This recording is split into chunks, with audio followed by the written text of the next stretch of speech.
What is going on, guys? It is your boy Darren coming at you with another DOJRP Fleet Friday video. Today we are going to be showcasing the 2013 and 2015 Chevrolet Tahoes. Now, one is going to be from the Sandy Shores Police Department, and the other one is going to be from the Paleto Bay Police Department. So these are two different Tahoes. Both of them have a wraparound.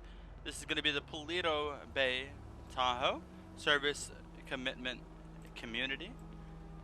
So we can see a nice dark blue with a white kind of theme to it. Got some light blue around the police wording, and then we come over here to the Sandy Shores Police Department 2013 Tahoe. We can see the black and white theme with the green police text.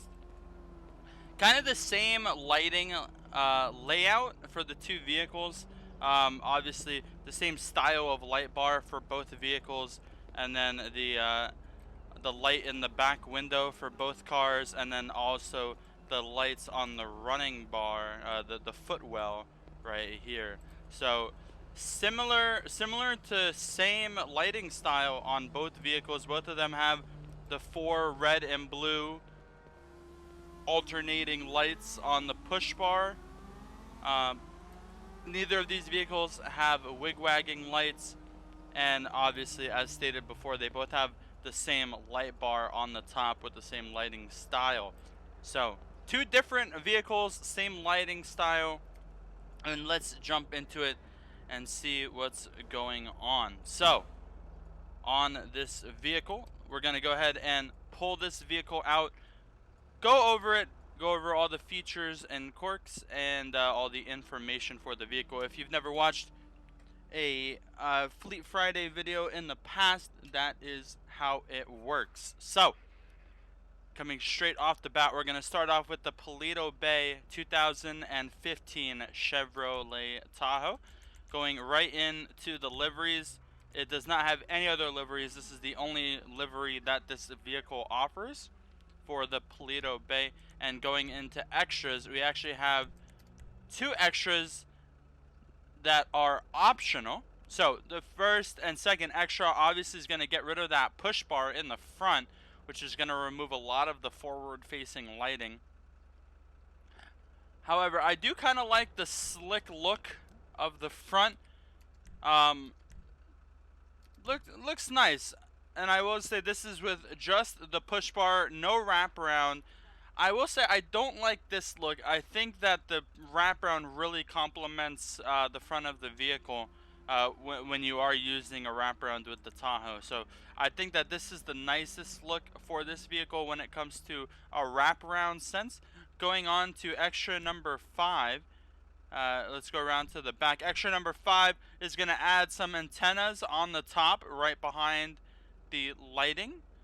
I assume that's going to be for your MDT or radar system or something like that. Going on to extra number 7. Extra number 7 is going to add a trailer hitch in the back to tow a trailers. So if the Paleto Bay has a dive team or anything like that, Paleto Bay is right on the beach, so that would make a lot of sense as far as the Paleto Bay police is concerned. They do also have a beach right off their coast.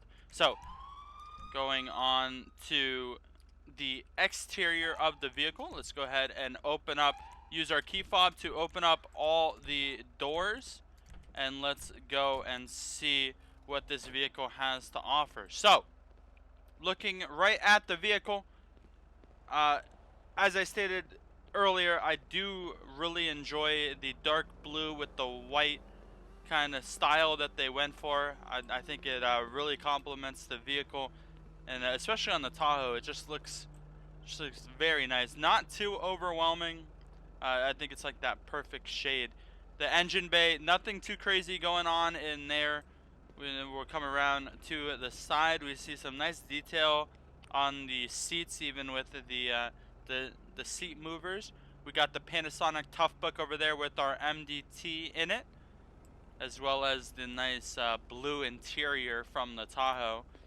Coming around to the back, we can't really see in the back here, but we see our radar system up there in the front, and then the driver's side spotlight. Some nice attention to detail here in the driver's side and the seating. So coming around to the back, nothing in the trunk. We do see, if we bend down here, we can see that radar system, the rear-facing radar for the vehicle. So that's going to catch vehicles coming up at you at a high rate of speed. Coming into the back prisoner partition, I don't see what that word says. I think it says Satina, so that's going to be a Satina prisoner partition. That's kind of interesting. I don't think I've seen that in any of the other vehicles.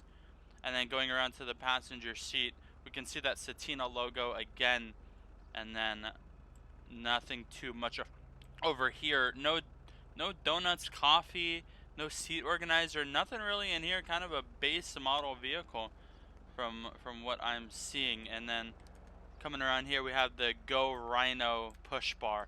So a Satina prisoner partition, and then a Go Rhino push bar. I feel like they could have, you know, stayed true on that one. Let's go ahead and close the trunk, the hood, and let's do rear right, front left, front right, and that's going to close all the doors. We're gonna go ahead and pull this vehicle right in to its parking bay. They transported this vehicle specially down for us to do this episode. Usually these vehicles are parked at their respected station in Paleto Bay and Sandy Shores, but they allowed us to use it all the way down here. So we'll let the mechanic work on that and take that back up to where it belongs while we pull out the 2013 Chevrolet Tahoe. Now, before I go any further with these two vehicles, both of these vehicles are unlocked at the rank of Police Officer 2 within the LSPD. That is right, both of the Sandy Shores Police Department and the Paleto Bay Police Department is operated by the LSPD, which makes it fit into our series as we're doing the LSPD right now. I know when I was doing the Sheriff's Department last season that I had a lot of people saying, when are you going to do Paleto Bay and Sandy Shores? I held off on that because there was a swap of jurisdiction for those two areas, and now LSPD controls those two municipalities. Anyways, moving on, going straight into the vehicle. We're going to start with the exterior first this time. So trunk, hood, front right, front left, and front left. There we go. All right. Front left. Let's go ahead and open that back up, and we're going to open up the rear left so that we can take a look at all these options. So, starting from the front again, we have the prisoner bay. That is, it's got some lettering back there. I don't know exactly what this is. Now, this engine bay is a lot more detailed than the other one. Not super detailed like we saw in the Crown Vic way back in season 1 on the Highway series, but nonetheless, this is much more detailed than the other one. Going around to the side, we can see the Panasonic Tough Bug. No, let's see. We got the oh wow! It even has the warning label for the visors. I don't think I've seen those, or if I have, it just never stood out to me before. Also got the dash cam there and the driver's side, what is this called? The driver's side spotlight. I just had it and I couldn't remember it. Again, a lot of blue. I guess that's the running theme with the Tahoes. Coming to the back, another Satina partition, and then obviously the prisoner seats. Coming around to the back again, nothing too crazy in the back seat. I'm seeing a lot more detail in this vehicle when it comes to the interior than was in the previous one.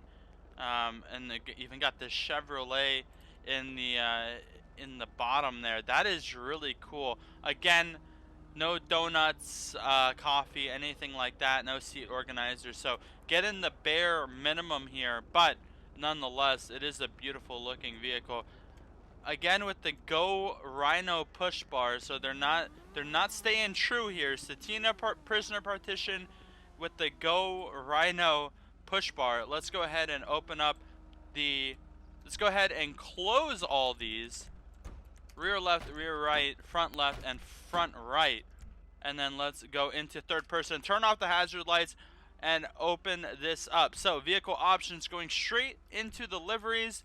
No other liveries available for this vehicle. We'll go straight into the extras. Now, going on to the extras, extra number 1 and extra number 2 is going to get rid of the push bar. Now, I do like the push bar look for the no push bar look for this vehicle more than I like the no push bar look for the 2015. I will say that right now. I do really enjoy the look of the 2013 Tahoe with no push bar. Going on to extra number 1.